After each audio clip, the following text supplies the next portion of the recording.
ఇడ్మా సొంత ఇంటి వద్ద ప్రస్తుతం మనం ఉన్నాం. ఇడ్మా ఇదే ఇంట్లో పుట్టి పెరిగాడు.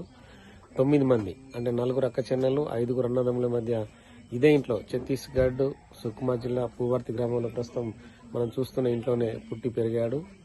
ఎన్కౌంటర్ తదుపరయ్యాడు. ఇదే ఊరికి తీసుకొచ్చి ఇడ్మా మృతదేహాన్ని ఖననం చేసిన పరిస్థితి. ప్రస్తుతం వీళ్ళమ్మ ఇక్కడ ఉన్న బేస్ క్యాంపు పోలీసుల భయంతో దగ్గరలోని 6 కిలోమీటర్ల ప్రాంతంలో ఉంటుందని చెప్పి స్థానికులు చెప్తున్నారు. ఇడ్మా పుట్టిన ఊరు, పుట్టి పెరిగిన ఇంటికి ప్రస్తుతం మనం కనిపిస్తున్న విజువల్స్ లో ఇడ్మా ఇదే ఇంట్లో పుట్టాడు, ఇదే ఇంట్లో పెరిగాడు. ఇదే ఇంటి నుంచి మావోయిస్టుగా 16-17 ఏళ్ల ప్రాయం నుంచి ఎదిగాడు. ఇక్కడే తన ప్రస్థానాన్ని కొనసాగించి మారేడుమిల్లిలో ఎన్కౌంటర్ ద్వారా ముగింపు గురి కావాల్సి వచ్చింది. కానీ హిడ్మా అనేది ప్రస్తుతం దేశవ్యాప్తంగా సంచలనంగా మారుమోగుతున్న పేరు.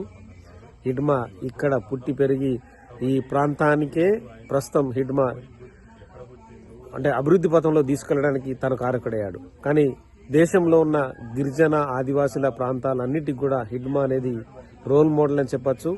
భారత ప్రభుత్వం కానీ రాష్ట్ర ప్రభుత్వాలు కూడా ఒక హిడ్మాని చూపుతూ ఆదివాసీ గ్రామాలన్నింటినీ కూడా డెవలప్ చేయడానికి ముందుకొస్తున్నాయి.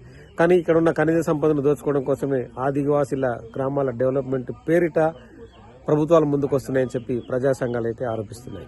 హిడ్మా సొంత అన్న మోయా హిడ్మా ప్రస్తుతం మనతో ఉన్నాడు. అలా సొంత ఇంటి దగ్గర ప్రస్తుతం ఉన్నాం.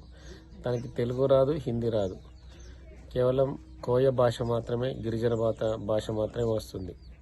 తనెంత అమాయకంగా చూస్తున్నాడో మనం చూడొచ్చు. నీకు తెలుగు, హిందీ ఏది రాదు? రాదు. కోయ భాష వస్తా.